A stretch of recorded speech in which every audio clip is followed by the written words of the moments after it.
एक बार गौतम बुद्ध से उनके एक शिष्य ने पूछा, गुरुजी, कृपया हमें बताएं कि कर्म क्या है।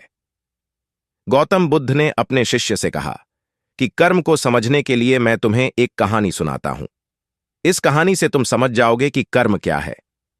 बुलंद शहर का राजा घोड़े पर बैठकर अपने राज्य का भ्रमण कर रहा था। चारों तरफ भ्रमण करने के बाद वह एक दुकान के सामने आकर रुक गया।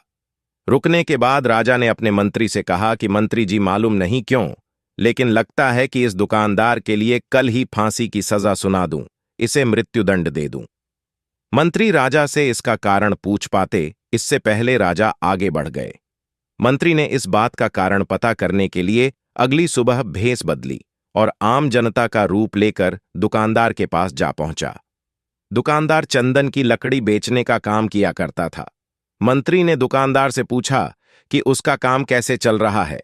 तब दुकानदार ने बताया कि उसका बहुत बुरा हाल है। लोग उसके दुकान पर आते हैं, चंदन को सूंघकर उसकी प्रशंसा करते हैं, लेकिन खरीदता कोई नहीं। मैं सिर्फ इसी इंतजार में बैठा हूं कि कब हमारे राज्य के राजा की मृत्यु हो और उनके अंत्येष्टि में मुझसे बहुत सारे चंदन की लकड़ी खरीदी जाएगी और शायद वहां से मेरे व्यापार में बढ़ोत्तरी होनी शुरू हो जाए।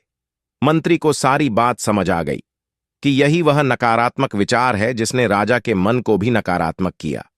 वह मंत्री बहुत बुद्धिमान था। उसने सोचा कि मैं आपसे थोड़ी चंदन की लकड़ियां खरीदना चाहता हूं। यह सुनकर दुकानदार भी खुश हुआ और उसने सोचा कि चलो, कुछ तो बिका। उसने चंदन की लकड़ी को कागज से लपेटा और अच्छी तरह पैकिंग करके वह लकड़ी मंत्री को दी। मंत्री अगली सुबह चंदन की लकड़ी लेकर राजा के दरबार में पहुंचे और राजा से कहा कि महाराज, वह जो दुकानदार है उसने आपके लिए तोहफे के रूप में चंदन की लकड़ी भेजी है। यह सुनते ही राजा बहुत खुश हुए और मन ही मन सोचने लगे कि मैं बेकार में उस दुकानकार के बारे में गलत बातें सोचा करता था। उसने चंदन की लकड़ी को हाथ में लिया। उसमें बहुत ही अच्छी सुगंध आ रही थी।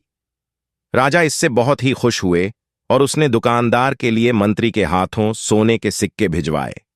उसी आम जनता का रूप लेकर मंत्री अगले दिन सोने के सिक्के के साथ दुकानदार के पास पहुंचा।